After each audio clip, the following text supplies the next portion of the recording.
नमस्कार दोस्तों, मैं अंकुर उपाध्याय स्वागत करता हूं आप सभी का एक बार फिर से अपनी नई वीडियो में। दोस्तों यहाँ पे आप सभी के साथ टोटल 7 चीजों के बारे में बात करूंगा। FIDIs का data, Nifty gift Nifty, global markets, Q3 के रिजल्ट्स, कल के लिए रिजल्ट कैलेंडर, IMF ने भारत के GDP अनुमान को बढ़ाया है और आगे को लेकर क्या कहा है वो, और गोल्ड सिल्वर। शुरुआत करना चाहूंगा दोस्तों सोना चांदी के साथ। आज सिल्वर ने एक नया रिकॉर्ड लगाया, वो तो रोज ही लगा रहा है, खैर वो बड़ी बात नहीं है। बड़ी बात ये थी कि आज चांदी ने 3 लाख का आंकड़ा टच किया। चलिए ठीक है भाई साहब, बढ़िया है। अब उससे भी बड़ी बात पता है क्या है, अभी चांदी 3,10,000 हो गया है। आज ही 3 लाख हुआ, आज ही 3,10,000 हो गया। अगर किसी ने फ्राइडे चांदी खरीदने की कोशिश करी और बाय एनी चांस मिस कर दिया, आज खरीदने जा रहा है तो चांदी 22,000 रुपए महंगा मिलेगा। जी हां दोस्तों, चांदी प्रति केजी 22,000 रुपए महंगा हो चुका है। अगर आपने फ्राइडे मिस किया तो सैटरडे संडे तो प्राइस रहता है बंद। मंडे को जब अपडेट हुआ तो भाई साहब 22,000 महंगा हो चुका है अभी। तो ये इस कदर रैली मैंने नहीं देखी भाई, एक्सेप्शनल रैली बन रखी है। 3,10,000 चांदी हो चुका है। जो चांदी कल 3 लाख था आज 3,10,000 हो गया है। बढ़ते हैं आगे दोस्तों दूसरे आंकड़े की तरफ। गोल्ड यहां भी रैली है। गोल्ड 2% भागा है, लेकिन चांदी 7.5% भागा है आपके लिए। आगे बात करें, IMF इन्होंने भारत को अपग्रेड कर दिया है। टैरिफ, ग्लोबल टेंशन, इन सब के बीच में IMF ने भारत पे भरोसा जताया है और GDP का फॉरकास्ट अपग्रेड कर दिया है। जो पहले 6.6% का अनुमान था, अभी 7.3% कह रहे हैं। वित्त वर्ष ऑलमोस्ट खत्म होने को आ रहा है, 2 महीने रह गए हैं। अब तो फाइनल प्रेडिक्शन जो है वो सही मानी जाएगी।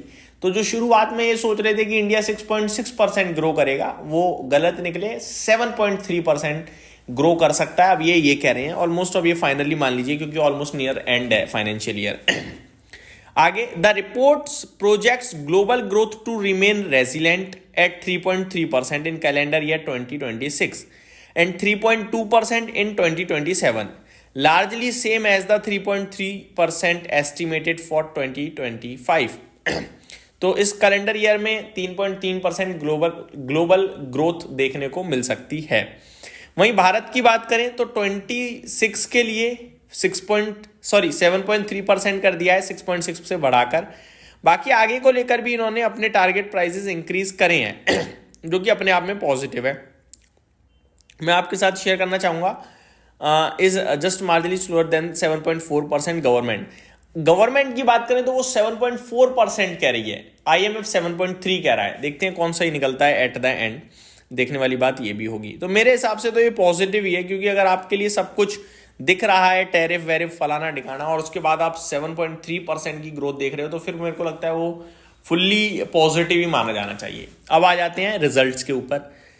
रिजल्ट्स के ऊपर आऊं दोस्तों, उससे पहले कल के लिए रिजल्ट कैलेंडर आपके साथ शॉर्ट में शेयर करना चाहूंगा। छोटी चीज है तो उसी को पहले डिस्कस कर लेते हैं। कल के लिए रिजल्ट कैलेंडर अगर मैं डिस्कस करूं तो बड़े नामों के साथ शुरुआत करते हैं। मिड कैप IT से persistent system, united spirits, SRF, AU small finance bank, ITC hotels, Gujarat gas, credit access Grameen, DCM Shriram, India mart intermesh, JNK bank, Newgen software, supreme petrochem, Tata tele Maharashtra, Vikram solar, Mastek, Canara Robeco, Rallis India, shoppers stop.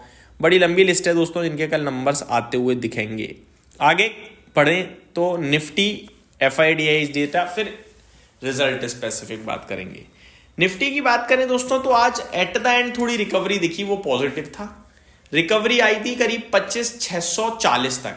At the end हम 25,585 पे बंद हुए हैं, 25,600 के पास। कुछ अच्छा नहीं था एक चीज को छोड़कर। अच्छा जो था वो ये था कि 25,500 हमने एज अ सपोर्ट ट्रीट किया है। तो 25,500 को तो हम सपोर्ट के रूप में लेके जाएंगे। ऊपर 25,700 पार नहीं होगा, हम ये मानेंगे। तो बाजार मोटा मोटी 600, 630, 640 या 550 के आसपास घूम सकता है। ऊपर अगर 25,700 निकल गया तो थोड़ा पॉजिटिव हो जाएंगे, खुश हो जाएंगे, और 25,500 ब्रेक हो गया तो हताश निराश हम लोग हैं। आगे बात करें गिफ्ट निफ्टी की, तो गिफ्ट निफ्टी आपका फ्लैट टू पॉजिटिव ही दिख रहा है, 60 पॉइंट समथिंग पॉजिटिव दिख रहा है। लेट्स सी कहां ओपन होता है। ग्लोबल मार्केट्स की बात करें तो कल अमेरिका लंबे वीकेंड के बाद खुलने वाला है, 3 दिन की छुट्टी बना के। आज भी अमेरिका बंद है, अब कल देखते हैं किधर जाता है। ग्रीनलैंड के लोग और यूरोप में कहीं ना कहीं आप कह सकते हैं यूएस के खिलाफ बज़ोका एक तरीके से प्रोटेस्ट हो रहा है। प्रेसिडेंट ट्रम्प इन सबको कैसे टैकल करेंगे देखने वाली बात है। करंट सिचुएशन ऐसी है कि यूरोप के बाजारों में गिरावट देखने को मिल रही है भयंकर, क्योंकि वही टैरिफ, जैसे कि कैक अगर आप देखें 0.2% क्रैश हो गया है, वहीं डेक्स 1.25% क्रैश है और फिट्सी में भी 0.4% की गिरावट है। अमेरिका की बात करें ये तो बंद है आज, लेकिन डाउ फ्यूचर्स जरूर गिर गए हैं। डाउ फ्यूचर्स की बात करी जाए दोस्तों तो आपके साथ मैं शेयर करना चाहूंगा, करीब 400 पॉइंट नीचे दिखा था लास्ट मैंने जब देखा था, अभी 416 पॉइंट नीचे है। नेस्डेक 310 पॉइंट नीचे दिख रहा है आप सभी को। तेजी चल रही है दोस्तों चांदी और सोने में। चांदी अलग लेवल की तेजी दिखा रहा है, 3,10,000 जैसा कि मैंने कहा। स्पॉट में $94 प्लस हो रहा है, 6.5% की तेजी है। और कॉपर भी आपके लिए 1% ऊपर, और गोल्ड में भी लगभग 0.2% की तेजी देखने को मिल रही है। अब आ जाते हैं दोस्तों फाइनल स्टॉक स्पेसिफिक रिजल्ट्स के ऊपर, एक एक करके आपके साथ डिस्कस करने की कोशिश करता हूं। सबसे पहले आरती सर्फेक्टेंट रिजल्ट्स आते हुए दिखे हैं। नंबर्स की बात करी जाए तो बढ़िया लग रहे हैं। 91 लाख के सामने 3.7 करोड़ का प्रॉफिट काफी अच्छा माना जाएगा। 160 करोड़ से 210 करोड़ का रेवेन्यू अच्छा माना जाएगा। मार्जिन्स में इंप्रूवमेंट है तो पॉजिटिव नंबर मानूंगा मैं। सीएट के अच्छे नंबर्स लगे मुझे। ओबरॉय रियलिटी के भी रिजल्ट्स आए हैं, पर रियल एस्टेट में और भी बहुत सारी चीजें होती हैं तो इसको डिस्कस नहीं करूंगा। टाटा कैपिटल के नंबर मेरे को अच्छे लगे। हेवल्स के नंबर्स की बात करी जाए तो यहाँ मजा नहीं आया है। रेवेन्यू के फ्रंट पे अच्छा है, बाकी मार्जिन्स, मुनाफा, एबिटा अनुमान से कमजोर है। साइंस सिल्क इनके नंबर ठीक ठीक हैं, अच्छे तो नहीं कहूँगा ज़्यादा। एलटीआई माइंट्री के बढ़िया लगे। बाकी नंबर्स तो ओपन मार्केट में आ गए थे, आप लोग ऑलरेडी देख चुके हो। तो ये मेरी तरफ से एक शॉर्ट सिंपल अपडेटेड वीडियो थी। उम्मीद करता हूँ डिटेल्स पसंद आई होंगी। Thank you so much for watching this video. Have a great day guys.